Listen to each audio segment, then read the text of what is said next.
It was a big weekend in SEC action. What happened? What was our biggest takeaway? We'll discuss coming next here on Locked On Sooners.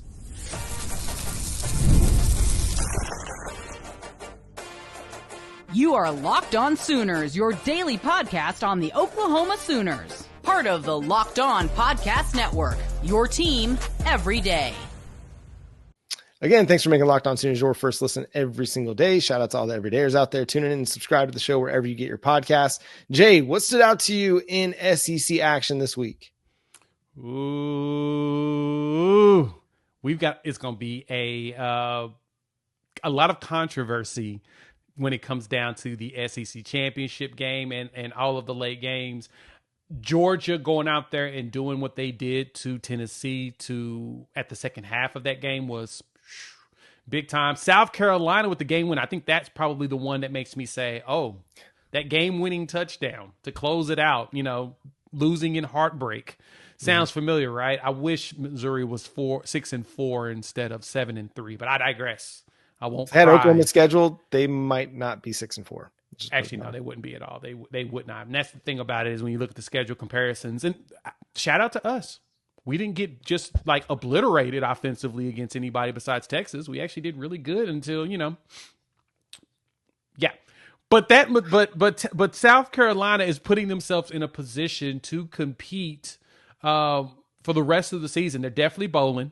That's the one thing we're not concerned about with them. But man, they played a game at the end of that. It's that fourth quarter, man.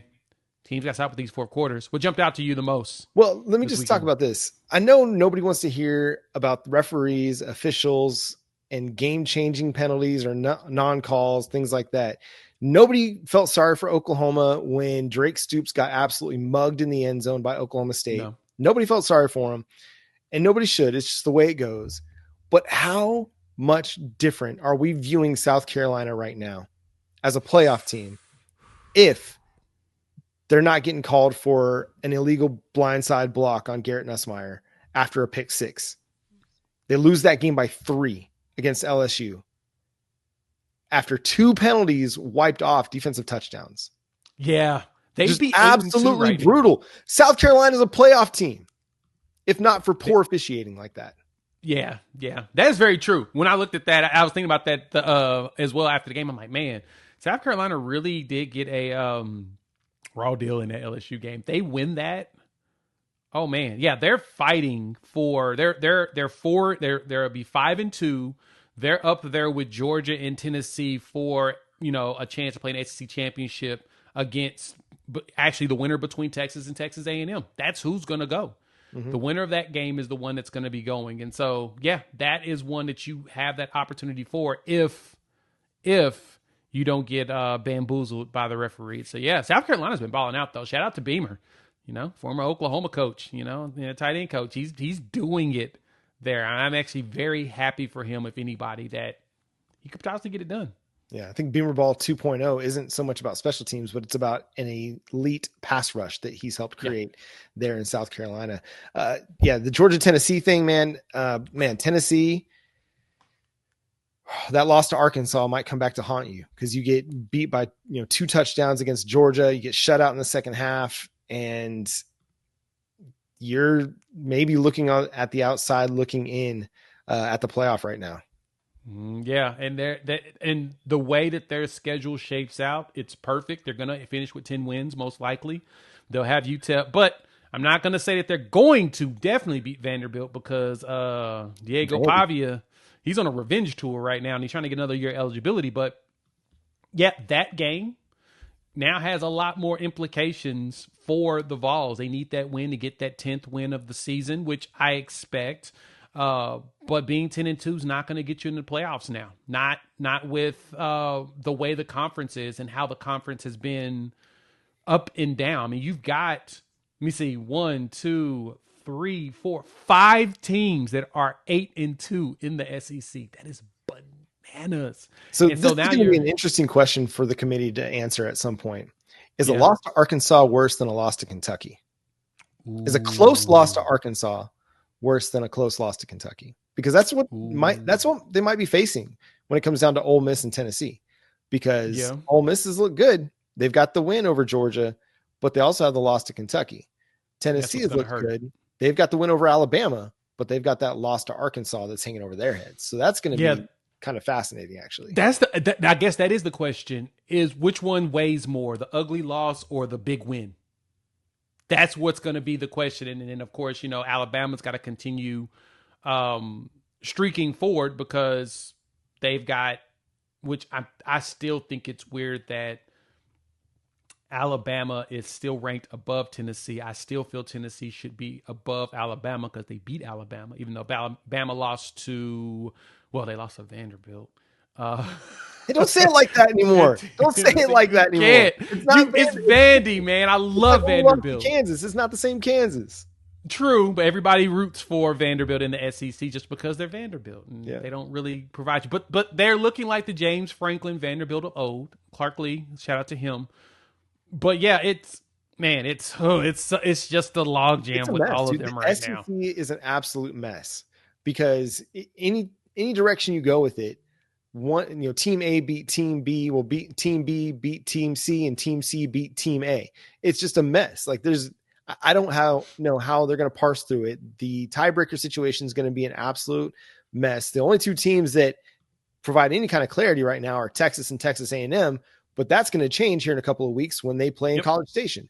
But we'll touch on Texas before we get out of here. I thought they looked really solid against Arkansas. A great win, not by any stretch of the imagination, but a solid win on the road. They took the ball back from Arkansas after a fumble with a little over 6 minutes left to play, and they ran out the entire rest of the clock. That was, to me, maybe the most impressive drive that Texas has had all season. Yeah, being able that one, and then I think they did something similar against Vanderbilt because that's what Vanderbilt does. That's how they beat you. Mm-hmm. They keep the ball in their hands and they just burn clock by moving the chains constantly. And that's what they did in order to close that game. 14 plays, 43 yards. That's all they was 43 yards, but that's all they needed. The goal was to burn the clock. Keep getting first downs. Take your time. They had it for 6 minutes and 55 seconds. That's how they ended the game. Fumble recovery, 6 minutes, 55-second possession. That is very impressive. And that's exactly what you want if you want to win these big games. And so, for them, they got to beat A&M, though.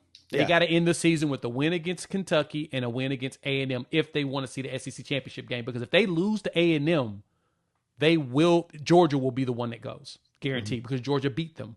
And so they're going to be the one that's going to be able to jump them and go right into the SEC championship game. So the expectation right now is Texas has to win out, and they'll go. If they don't, like I said, it'll be A&M playing against Georgia because I don't see anybody on Georgia's schedule that makes me think that they have a chance of losing because they wrap it up.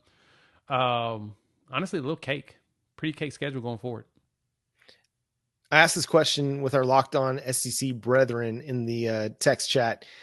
Does Texas have to win out in order to make the playoff? Yeah.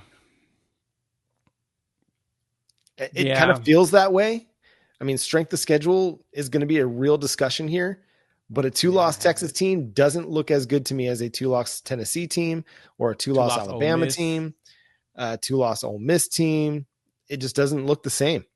And with the way the Big Ten has gone this year, with Oregon and Ohio State and Penn State and Indiana, I mean, if any conference has a say or has a stake to claim 4 teams should get in, it might be the Big Ten this year.